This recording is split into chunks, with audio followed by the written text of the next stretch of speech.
Roy, Ane datang besok nanti ke sana. Tolong salam ke Kiai. Ane nanti bareng Seli. Sekalian mau bantu-bantu antum. Pesan dari Agus mengagetkan Roy saat ia hendak berjalan ke belakang rumah Pak Kiai menghampiri Dharma. Seli, ucap Roy tersenyum. Ia teringat Agus sempat menghajar anak yang mengirim surat ke Seli dulu waktu nyantri. Tapi karena gengsi, Agus beralasan anaknya tak sopan menyikutnya di dapur. Bukan karena mengirimi suratnya itu. Roy masih ingat betul pakai baju apa dia hari itu, membawa buku apa sambil berdiri santai tanpa ada rasa takut membackup temannya itu. Meski ada beberapa anak gengnya di sana, Agus dengan santai menggampar anak itu. Ternyata wanita yang sempat bikin Agus galau itu jadi juga. Jodoh memang tidak ada yang tahu. Meski secara kebetulan sekarang Sally sedang bekerja di kantor pajak, membuat Roy mengajaknya untuk bisa bekerja dengannya mengurus legal SPPT guest house-nya nanti. Siap bos, balas Roy di chat itu. Karena ia tahu sobatnya itu selalu ingin diangkat sifatnya, tak sampai di sungai.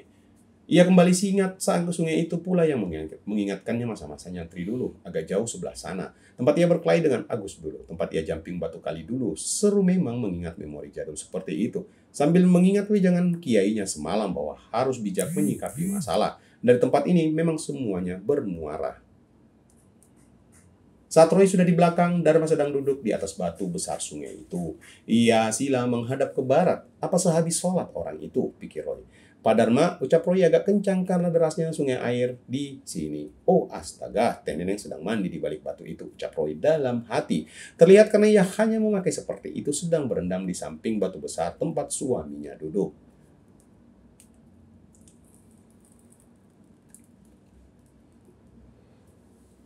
Dharma mendengar suara Roy. Ia melihat istrinya di bawah, lalu berteriak, jangan ke sini, Teh Neneng lagi mandi, ucapnya sambil turun. Telat, Roy sudah melihatnya. Rasanya seperti tiba-tiba mendapatkan pulsa gratis dari seseorang. Seger banget matanya. Teh Neneng beranjak dan mandinya lebih sembunyi di balik batu agar tak terlihat oleh Royhan. Nyamuk pun bisa terpleset bila menempel karena airnya jernih, kulitnya mulus kuning langsat itu begitu indah dan enak dipandang mata. Berkilau banget. Kenapa mandi di sini sih? Ada Pak Kiai lo di depan, banyak tamu juga, ucap Roy melihat Dharma menghampirinya. Nggak apa-apa, saya juga mandi tadi, tapi istri pengen ikutan mandi juga, ikutin-ikutan aja tuh ibu-ibu ribet. Jadinya saya jagain di sini, takut ada yang lihat.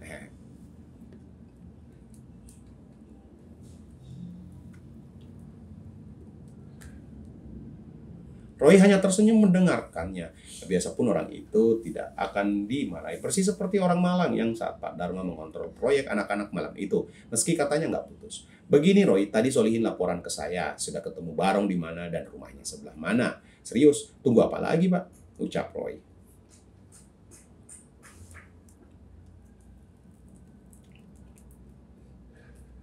Nanti dulu, jangan gegabah. Kita tunggu instruksi selanjutnya nanti. Kita tunggu sampai malam, ucap Dharma. Ya sudah, saya mau kasih tahu Abah Basri. Jangan dulu Roy, itu tugas saya, ucap Dharma lagi. Tapi serius, saya malah curiga ke satu orang kalau emang ada orang dalam pelaku di balik semua ini. Ucap Dharma menyembunyikan salah satu naba yang membuatnya resah belakangan ini.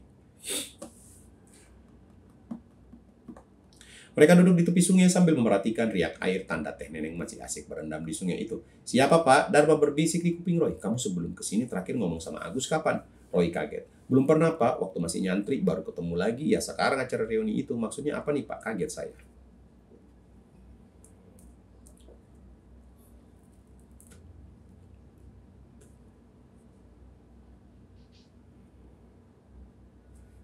Saya curiga Agus Roy, ucap Dharma belak-belakan.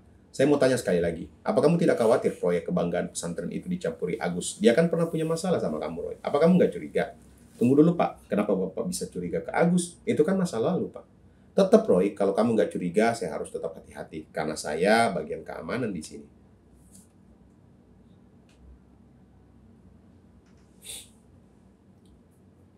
Kamu juga harus hati-hati. Musuh yang paling berbahaya adalah musuh yang terdekat. Kita tidak tahu, tapi tiba-tiba kita ditusuk dari belakang. Satu, dia yang tahu kapan jadwal Bulis bekerja karena dia mantan santri. Jadi tahu waktu yang cepat untuk menyerang. Kedua, Agus termasuk banyak temannya di sini. Bisa jadi si Barong itu termasuk. Tiga, meskipun kamu nggak curiga, tapi kamu harus tetap hati-hati karena dia mantan musuh. Kita nggak tahu kalau ternyata dia masih menyimpan dendam. Oke, Pak Dharma, saya ngerti.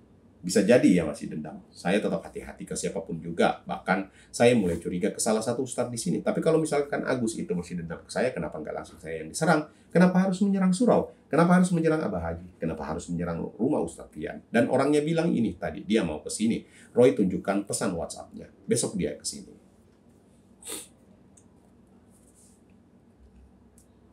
Dan satu lagi yang penting Pak, Abah Haji orang yang berilmu tinggi. Kalau memang dia pelakunya, pasti Abah Haji bisa melihat. Dan Agus pasti tahu Abah Haji berilmu tinggi. Tidak mungkin Pak kalau dia nekat kemari. Ucap Royhan panjang lebar. Besok serius mau ke sini. Betul Pak. Emang awalnya kita udah janji istrinya bisa mengurus legal pajak. Jadi pasti ke sini, jawab Roy lagi.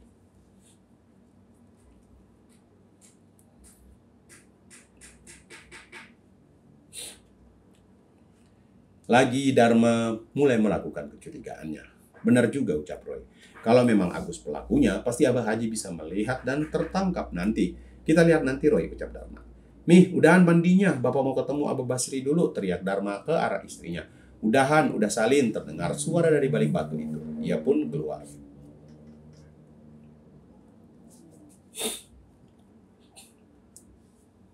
Wajahnya segar, rambutnya basah, memang tinggi. Mungkin bila berdiri bersama tingginya bisa sedagu Roy.